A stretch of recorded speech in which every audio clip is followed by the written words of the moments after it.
नमस्कार दोस्तों, आप देख रहे हैं हेलो डॉक्टर लाइव और मैं हूं आपके साथ आरपी मुरुगा। दोस्तों, जो पहले बड़े बुजुर्गों में एक बीमारी देखने को मिलती थी, कमर का दर्द, और वो आजकल नई पीढ़ी में, नई जनरेशन में, नौजवान लोगों में वो देखने को मिल रही है। इसके क्या कारण है, ये बीमारी इनमें क्यों आ रही है, और इन सब बातों को बताने के लिए आज हमारे साथ लाइव जुड़ रहे हैं श्री गोस्वामी हॉस्पिटल के हड्डी रोग विशेषज्ञ डॉक्टर नीरज गोस्वामी जी। डॉक्टर साहब, आपका हेलो डॉक्टर लाइव के इस प्रोग्राम में स्वागत है। Thank you ji, thank you Rampratap ji. हाँ डॉक्टर साहब, मैं ये पूछ रहा था कि जो कमर का दर्द है ये किन किन कारणों से होता है? ऐसे कौन कौन से कारण होते हैं जिनकी वजह से ये कमर का दर्द हो? देखिए रामप्रताप जी, आजकल का जो लाइफस्टाइल है वो थोड़ा चेंज हो गया पहले से। तो सबसे पहले तो जो मोस्ट कॉमन कॉज है बैक पेन का, वो है पोस्चरल। आजकल हम लोगों का जो पोस्चर है, बैठने का पोस्चर है, वो चेंज हो गया है। खान पान जैसे चेंज हो गया है, जंक फूड्स बढ़ गए हैं, उसकी वजह से ओबेसिटी आ जाती है। तो ओबेसिटी, पोस्चरल, ये मेन कॉज हैं कमर दर्द के। जैसे और भी कारण हैं कमर दर्द के, लेकिन मुख्यतः ये कारण होते हैं कमर दर्द के। बाकी कारणों में जैसे इन्फेक्शन आता है। इन्फेक्शन में एक जो मोस्ट कॉमन, आपको पता है इंडिया में मोस्ट कॉमन जो बीमारी है ट्यूबरक्लोसिस है। तो टीबी की वजह से भी हो जाता है। और कई बार जैसे यूरिन में इन्फेक्शन, जिसको अपने यूटीआई के नाम से जानते हैं, उसकी वजह से भी कमर में दर्द हो सकता है। फिर जैसे डिस्क प्रोलैप्स है, आप अपने जिसको आम भाषा में कह देते हैं कि मणके हिल गए या डिस्क हिल गई है, उसकी वजह से भी आपके कमर में दर्द हो सकता है। फिर चोट लगने से, जैसे सड़क में एक्सीडेंट हो गया, कोई आदमी छत से गिर गया, ट्रॉमा हुआ, उसकी वजह से भी, फ्रैक्चर की वजह से भी कमर में दर्द रह सकता है। और कुछ रेयर कॉज हैं, जैसे ट्यूमर हुआ, कोई हड्डी का कैंसर हुआ, कुछ स्पाइनल कॉर्ड के कुछ ट्यूमर्स होते हैं, उसकी वजह से भी कमर का दर्द रह सकता है। तो मुख्यतः ये कारण है कमर दर्द के। डॉक्टर साहब, इनको कमर दर्द को पूरा देखने के लिए कौन कौन सी जांचें कराई जा सकती हैं? देखिए जी, जब भी आप एक बार कमर दर्द की शिकायत लेके आप अपने डॉक्टर से मिलेंगे, तो शुरू में आपसे वो हिस्ट्री लेंगे आपसे कि जैसे आपको ये दर्द है तो कब से दर्द है, भी कितना समय हो गया। जो इसको फिर दो भागों में हम डिवाइड कर लेते हैं। एक तो एक्यूट पेन होता है। एक्यूट पेन में पेशेंट आपको स्मॉल डे की हिस्ट्री देता है, जैसे सर मेरे 4-5 दिन से ही दर्द है, मैंने कोई वज़न उठाया था उसकी वजह से दर्द है, या फिर मैं लंबी सिटिंग रहती है उस वजह से दर्द है। तो एक तो सबसे पहले हिस्ट्री बहुत इम्पोर्टेंट है। और दूसरा तरफ आपको पेशेंट आपका बोलेगा कि सर मुझे काफ़ी टाइम से है, मुझे सालों से ये दिक्कत है। तो ये इसमें क्रोनिक में आ जाता है। ये क्रोनिक में फिर अलग तरह की जांचें, अलग कुछ होता है। तो सबसे पहले हिस्ट्री इंपॉर्टेंट है।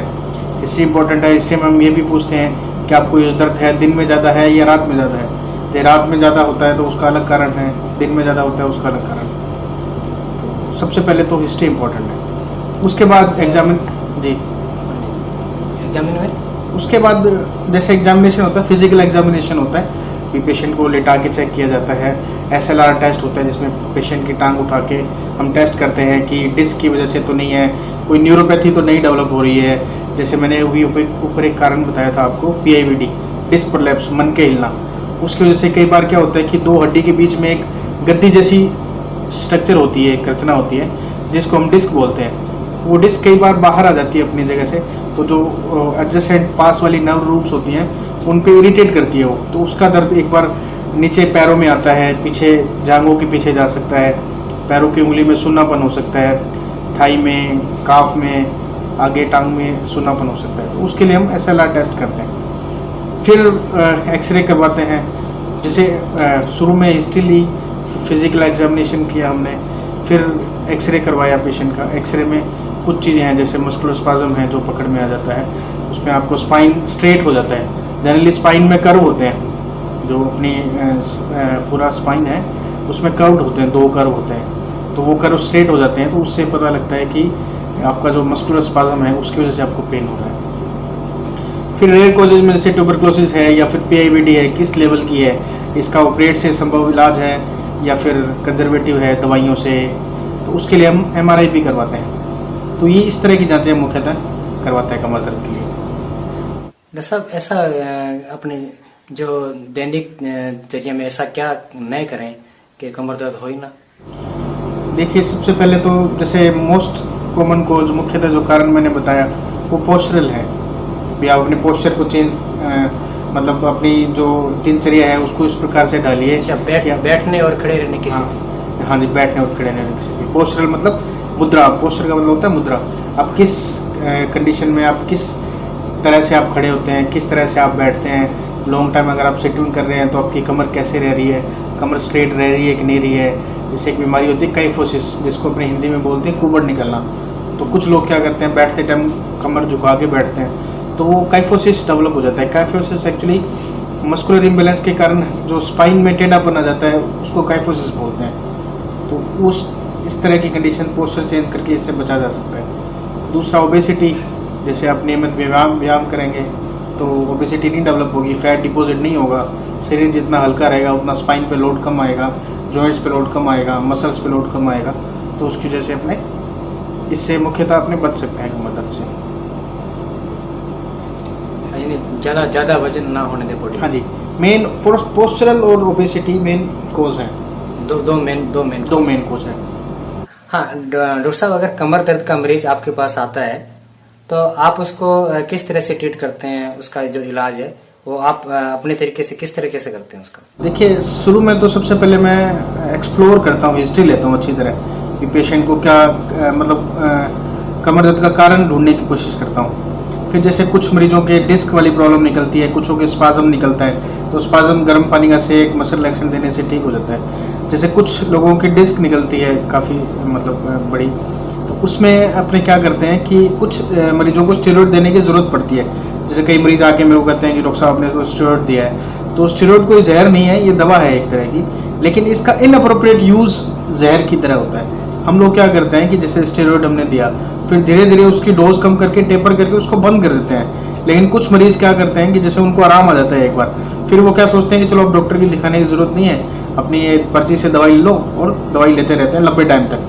जैसे सपोज को मैंने उसको 6 दिन या 10 दिन का स्टेरॉइड दिया, उसके बाद मैं उसको बंद करता हूँ, तो लेकिन मरीज नहीं आता है, दोबारा मिलता नहीं है, फॉलोअप लॉस्ट हो जाता है, तो वो दवाई लेता रहता है, वो स्टेरॉइड डिपेंडेंट हो जाता है। तो ऐसे मरीज का इलाज करना काफ़ी मुश्किल हो जाता है, जो स्टेरॉइड डिपेंडेंट हो जाते हैं ना। फिर बॉडी को स्टेरॉइड की रिक्वायरमेंट बढ़ जाती है, फिर स्टेरॉइड को वीन ऑफ करना काफ़ी मुश्किल हो जाता है ऐसी कंडीशन में।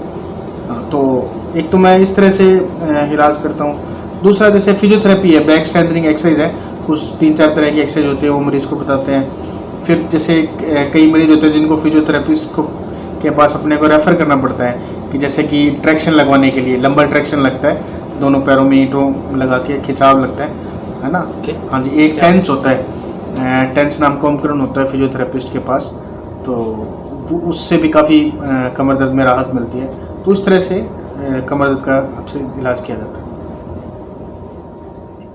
साहब, अगर किसी का कमर दर्द हो रहा हो और उसने ट्रीटमेंट ले लिया हो और उसका दर्द अब ठीक हो गया हो, तो वो आगे से उसको आपकी तरफ से क्या राय है, क्या करें, कैसा रहे? देखिए, अब आपने जैसे सुना होगा कई पेशेंटों से, मेरे पास भी कुछ तरह के मरीज आते हैं जो ये कहते हैं कि डॉक्टर साहब जब तक हम दवाई लेते हैं तब तक हम ठीक रहते हैं, जैसे ही छोड़ देते हैं उसके बाद दोबारा हो जाता है, तो आप हमें नशे की दवाइयाँ दे रहे हो। तो मैं उनसे कहता हूँ कि जी मैंने आपको जो बताया अपने सब चीज़ किया, कहाँ से डॉक्टर साहब हमने सारी दवाई ली, मैंने दवाई के अलावा भी जैसे मैंने कुछ परहेज भी इंपॉर्टेंट होते हैं, इसके अंदर भी कुछ परहेज होते हैं, जैसे आगे झुकना, वजन उठाना, सीढ़ी चढ़ना उतरना, इन चीज़ों का मुख्यतः परहेज किया जाता है कमर दर्द में। तो वो क्या, वो तो हमने नहीं किया जी। जैसे फीमेल्स आती हैं तो वो कहती नहीं जी हमारा तो काम करे बिना सर ही को नहीं अपने लोकल एरिया में, तो वो नहीं करते हैं। वो एक बार जो सही होते हैं वो मेडिसिन की वजह से सही होते हैं। अगर परमानेंट सही होना है, परहेज के साथ साथ कमर पे गर्म पानी का सेक भी करें, कुछ फिजियोथेरेपी होती है, कुछ लाइट एक्सरसाइज होती है, जो मुश्किल से आपको 10 मिनट लगता है करने में, अपने 24 घंटे में 10 मिनट अपने शरीर को दे सकते हैं आराम से। तो वो नहीं करते हैं, वो लैकिंग होता है कहीं ना कहीं, उस वजह से मरीज को ये दर्द दोबारा हो जाता है। डॉक्टर साहब, आज आपने कमर दर्द के बारे में हमें बहुत विस्तार से बताया और आपने कीमती समय निकाला हमारे लिए, हमारे साथ आप लाइव रहे, इसके लिए डॉक्टर साहब आपका बहुत बहुत धन्यवाद।